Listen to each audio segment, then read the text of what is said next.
Hello and welcome. My name is Darren Foster from inthetreeshealing.com. And what you're about to see is a portion of the Waubino wreck just south of Sans Souci, Ontario.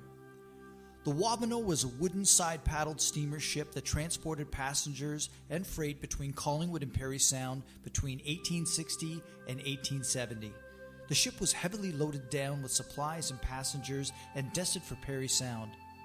This was likely to be her last trip of the season before ice would make future trips impossible until the following spring.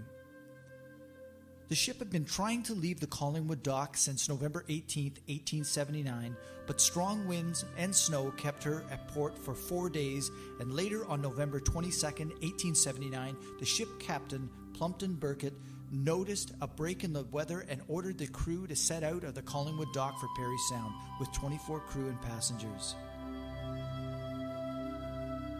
The ship was last spotted by the lighthouse keeper at Christian Island, who noticed that the ship at the time was faring well. The steamship Magnatuan left later that same morning as the Waubino, but decided on her way to seek shelter overnight at Christian Island. It resumed its course the following day and arrived in Parry Sound on November 24th, never having spotted the other ship Waubino. The Waubino had failed to show up to its destination. The tug Midi Grew was sent out to look for the steam paddler. It returned to port noting that it only found a portion of the wreck. They found several articles belonging to the vessel, such as a metallic lifeboat turned bottom up and smashed in at both ends, a life preserver with the ship's name on it, and the ship's ledger. Barrels of apples and flour were spread on the shoreline in abundance.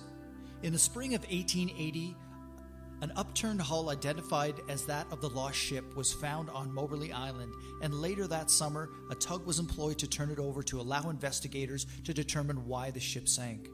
There had been rumors that the Waubino's wooden structure was rotted, or that the boilers had blown up.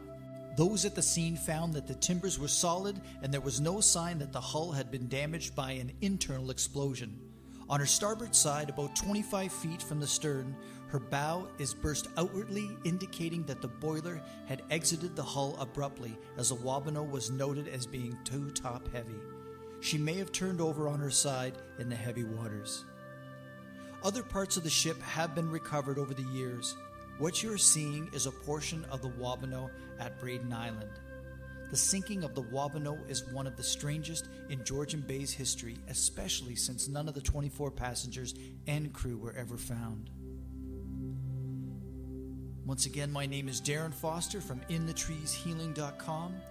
Thank you for watching another piece of Georgian Bay's naval history.